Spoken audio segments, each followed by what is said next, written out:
College. I'm James Lyles, and you're watching MCTV News. And I'm Katie Graziano. Let's get right into our top story. NASA recently announced the discovery of a new planet, Kepler-22b. While Kepler might not have a name quite as easy to remember as one-time planet Pluto, it is the first planet found by the Kepler telescope to be confirmed in the Goldilocks zone, the area that is habitable. The Kepler telescope has been on a mission since 2009 to locate planets. So far, the telescope has found 2,326 potential planets. And out of these, 139 of them could possibly be habitable. Kepler-22b is very similar to Earth. It revolves around a star like the Sun, and it has a year of 290 days, which is close to Earth's 365-day year. However, Kepler-22b is almost 2.5 times the size of the planet Earth. So it is possible that it could be more similar to Neptune and be made up of mostly water. Next summer, measurements of Kepler-22b will be taken that might give astronomers a better understanding of the makeup of the planet. These measurements could help to determine how similar to Earth Kepler-22b really is. Despite the fact that America is still in a bad economic situation and Europe's debt crisis continues to be an issue, the U.S. is making strides in its unemployment rate. Last month, the unemployment rate unexpectedly dropped to 8.6%, which is the lowest it's been in 2.5 years. The Labor Department claims that this statistic is related to employers of America increasing their hiring rate for new jobs. Obama claims that he is doing everything he can in order to create more jobs in the economy. More temporary jobs are being created, and advertising increases have had a positive effect on companies looking for more employees. The payroll tax cut that allows middle-class Americans to keep 2% more of their paychecks has also been beneficial to America's economy. While this is excellent for news in America, there is still a concern that the European debt crisis, specifically in Greece and Italy, could send the entire world into a depression. The Obama administration has become more involved in Europe in order to prevent this situation and announced that a United States Foreign Secretary will meet with more European leaders this month. This November, students got a taste of what life is like in a third world country at the annual Hunger Month banquet. Here's the story.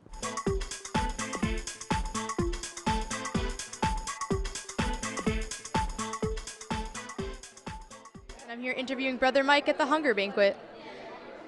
With the Hunger Banquet, who are we supporting? Where's the money going? Well, the money that we raise here is going to Duchess Outreach here in the city of Poughkeepsie. That's also where the food that we collect this week is going to go to. And how does this all work with the different countries and the upper class and the lower class? Well, it used to be, the model used to be to have first, second, and third world countries, and obviously to have, you know, the level of food that they would have. But we don't use those terms anymore, so we've decided to do it high income, middle income, and low income. Okay. But what the meal will reflect are those realities of the income. So in the middle, there'll be one table, very small amount of people, which reflects the fact that in the high bracket, there are very, very few people who have a lot of money. And then the middle income is a little bit more, but the majority of the world, our world and our country, are the low economic people. So that's what this is reflecting in terms of numbers. Thank you for your time, and I hope you enjoy your meal. You're welcome. Thank you.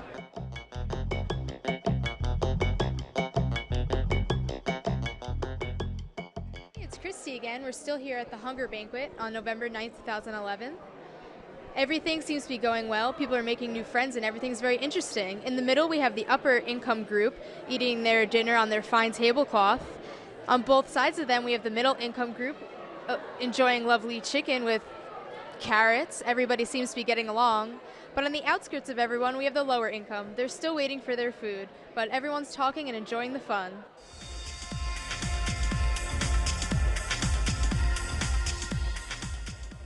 I'm here with Andrew, Josh, Rob, and Dan at the upper income table, and let's see how they're enjoying their meal. Do you have anything to say about it? You know, I think it's really highlights one of the big problems we have in the world right now, and the inequalities between the lower class, the middle class, and the upper class. And just sitting here and watching the people around the room, you know, literally stare, watch and see, it's very disconcerting, and it really gets you to think about all the problems that are going on in the world and what we can do to help those that are in need. Looks like their meal's lovely, and I'll let them enjoy their night. I'm back here with our lower income class who waited twice as long for their food, but let's see how they're enjoying it. Jill, do you have anything to say? I think it's definitely an eye-opener to the lower class who has to eat this every day for a meal. Do you have anything to say, Sam?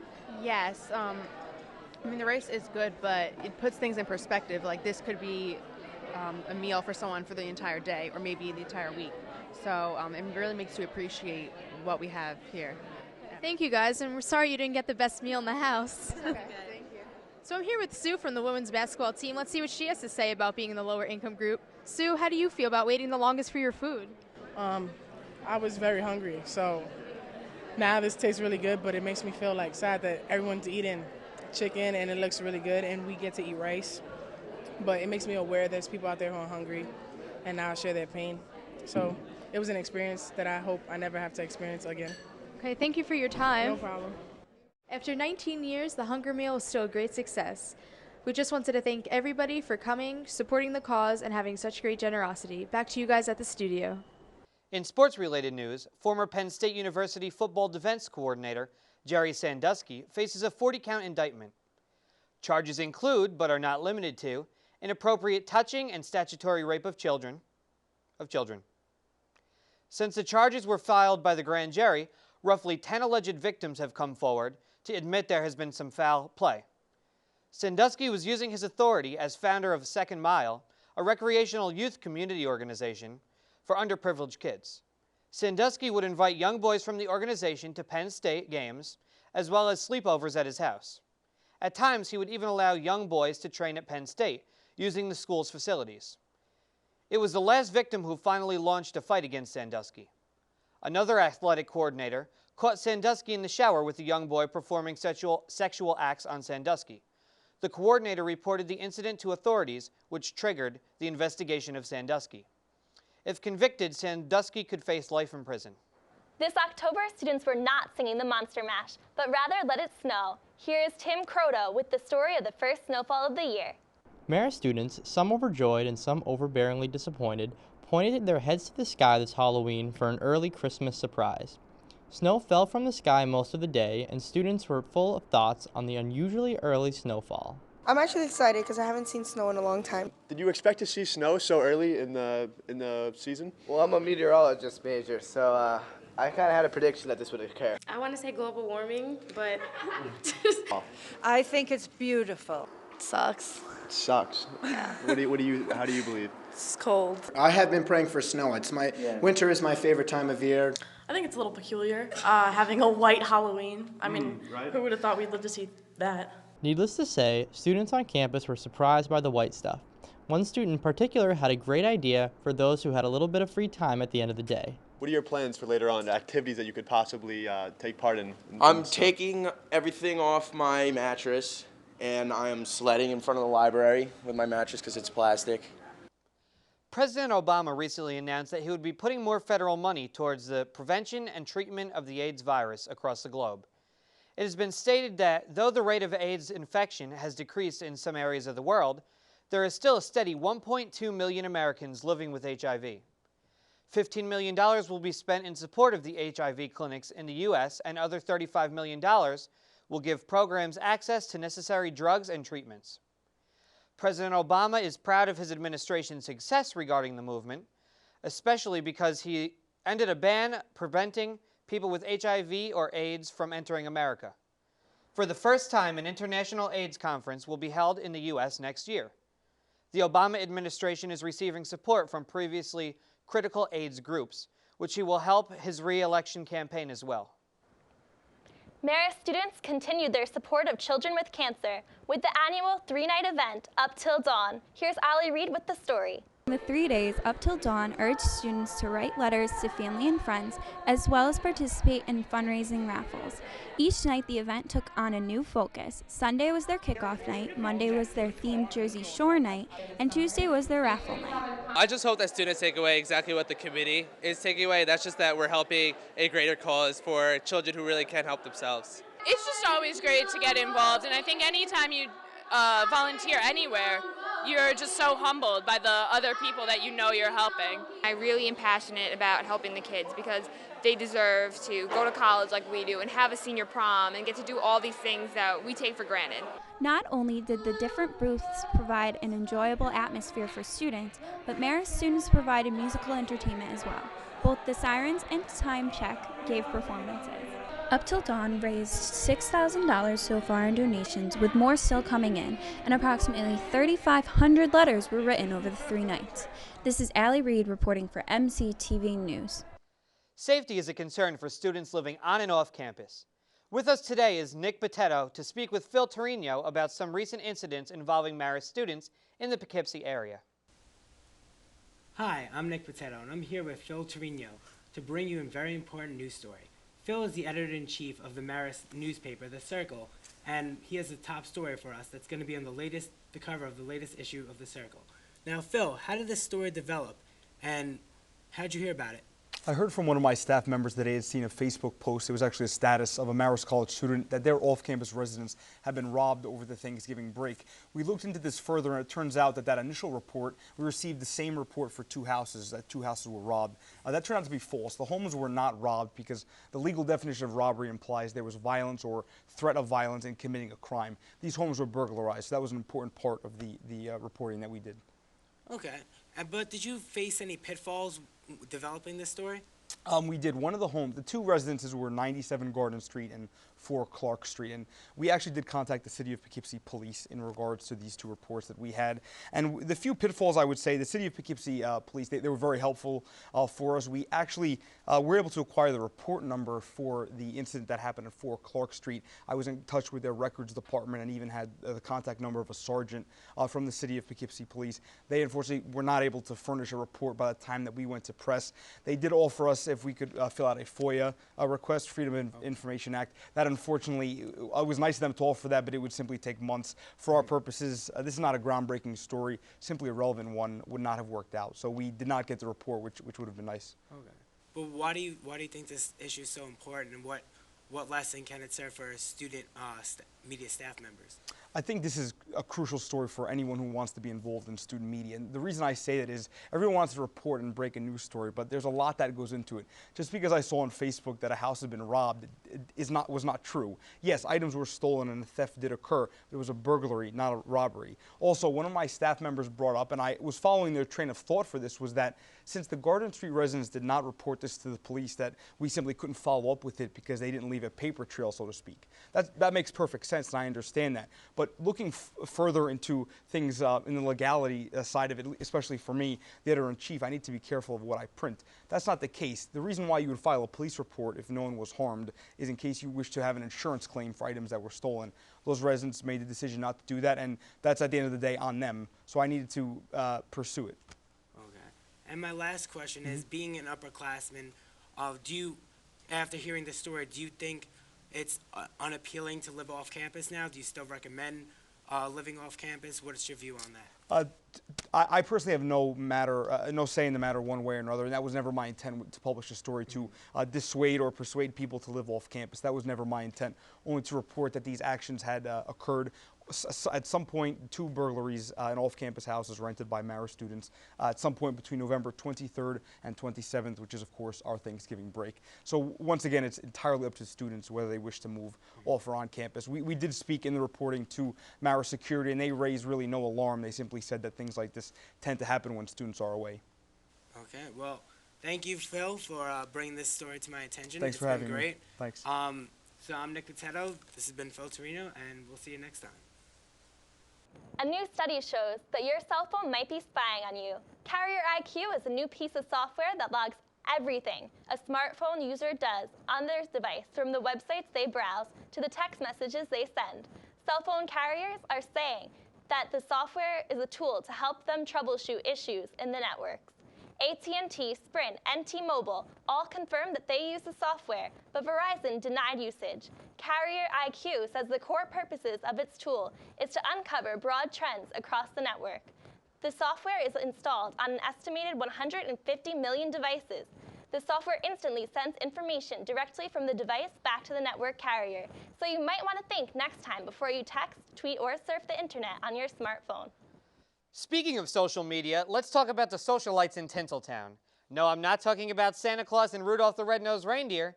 Here's Nicole Alaka with the entertainment news. Thanks, James. Unfortunately, our very own gossip girl, Brittany Thomasone, cannot be here tonight, so I'm here to tell you about what's hot in Hollywood. Ladies, the moment you have all been waiting for is finally here. People magazine has released this year's edition of the Sexiest Men Alive. Who was number one, you ask? That would be Bradley Cooper. Not only is he gorgeous, but the article also revealed that he cooks and speaks French. Ooh la la. Other hot men who received the honor of being featured included actors Darren Criss, Liam Hemsworth, Ryan Gosling, and Chris Evans. The Sexy at Any Age list had stars ranging from the 20-year-old actor and musician Tyler Posey to the actor Pierce Brosnan, who's a healthy 58 years young. The issue came out last week, and I definitely suggest you picking it up if you haven't already. Maybe it's just me, but I've been terribly confused about who's with whom lately, who's married, and who's engaged, so I decided to do some research. Actress Anne Hathaway just got engaged recently to actor Adam Shulman. Actor George Clooney and his much younger model girlfriend Stacy Keibler are still going strong. The ever-so-delicious Ryan Gosling was spotted in France with the beautiful Eva Mendes, and Jennifer Lopez is dating her 24-year-old backup dancer Casper Smart. Can you say scandalous? The former bachelorette, Ali Fedotowsky, is unfortunately not as lucky. She just recently broke off her engagement with Roberto Martinez. However, we're still head over heels in love with bachelorette Ashley Herbert and her fiancé JP. Keep going strong, guys. Don't let us down. With the start of the holiday season, I thought it was only right to talk about the tree lighting ceremony that took place in Rockefeller Center in New York City. Performances of holiday classics were sung by Tony Bennett, CeeLo Green, TV's The Voice winner Javier Colon, and the stunning Katharine McPhee. Justin Bieber also performed with special guests Busta Rhymes and Usher. Perhaps the most talked about surprise of the night, however, was the premiere of Mariah Carey and Justin Bieber's music video to All I Want for Christmas Is You. Now, personally, I think that Justin was afraid of the mature yet overly seductive Mariah in her tiny Santa costume, but I'll let you watch the video and be the judge of that. Of course, we can't forget the lighting of the tree, which culminated the evening's festivities. All this talk has definitely got me in the spirit of Christmas, and of course, right after Christmas, we have New Year's to look forward to. And, just a little preview, Lady Gaga is scheduled to perform at Dick Clark's New Year's Rockin' Eve to help bring in 2012. I sure am looking forward to seeing what she's going to pull out of her bag of tricks, and I hope you are too. Until next time, I'm Nicole Alaka, keeping you in the know. Thanks, Nicole.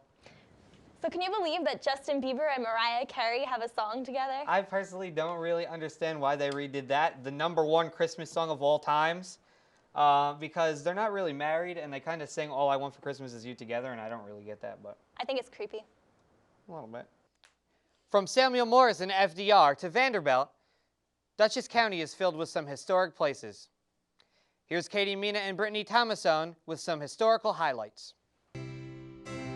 Dutchess County has 6 mansions that you can visit. Locust Grove Estate in Poughkeepsie was the home of Samuel Morse, who invented the telegraph, but it was also home to later families, and a lot of their collections of china and furniture is still on view at Locust Grove. And they can go all the way up through, of course, 1940s history when they visit the Franklin D. Roosevelt home, and also the nation's very first presidential library and museum that FDR actually built and worked in. He had an office there before he died.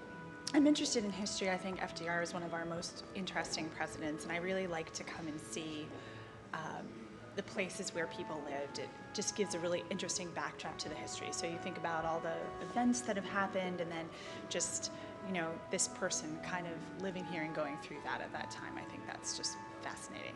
Give a Brazilian perspective. Yeah. No, I think it's very interesting to see the lifestyle from that time, that period of time, and also the connection between how the presidents would relax and live in this area.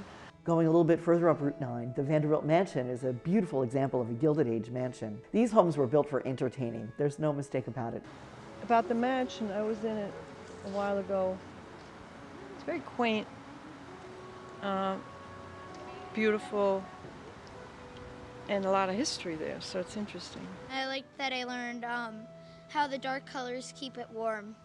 What else did you guys learn? I like the artwork a lot, like on the ceiling and on the walls. Another great thing about Dutchess County is that we have 4 wonderful colleges that are in the area. We have Marist College, who sits right on the Hudson River, along with the Culinary Institute of America, which some of our finest chefs are trained. Also Vassar College. One of the other great colleges in the area is Bard College, which has many art facilities, and is a great place to also study the environment, and is one of the only schools that has a master's degree in curatorial studies. You don't have to be a Victoria's Secret angel to walk the runway. The Dress for Success fashion show recently took place on campus earlier this semester. Caitlin Gettler has the story.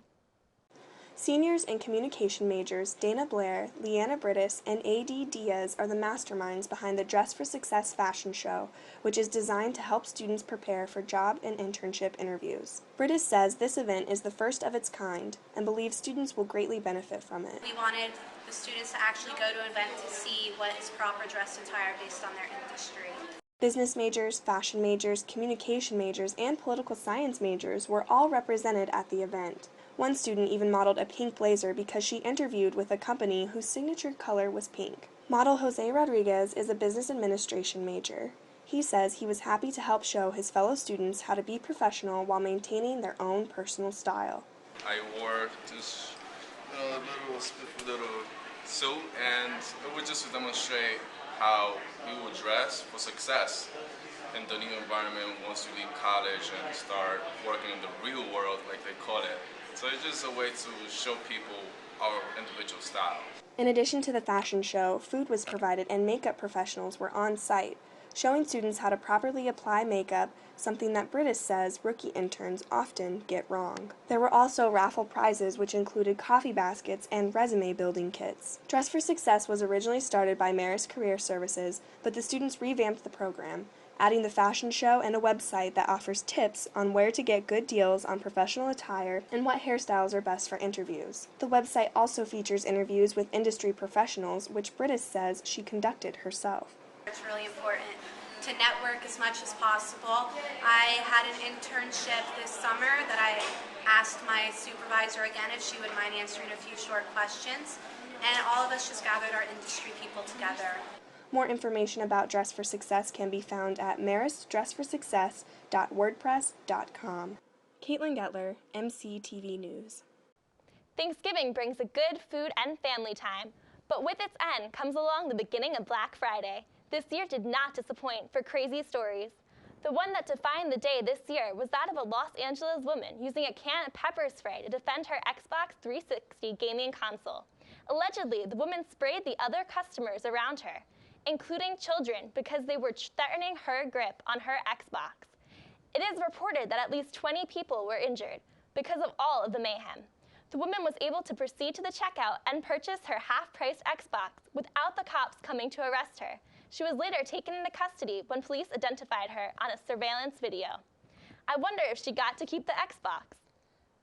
That's the question I was just going to ask you, because after all that work, you would hope that she at least got the Xbox before she went to jail? Would she put some effort in? Definitely worth it. That's all the news we have for tonight. Be sure to tune in next time for some more MCTV News. I'm James Lyles. And I'm Katie Graziano. Here's hoping that you all have a safe holiday and winter break. Thanks for tuning in. Stay foxy, Marist.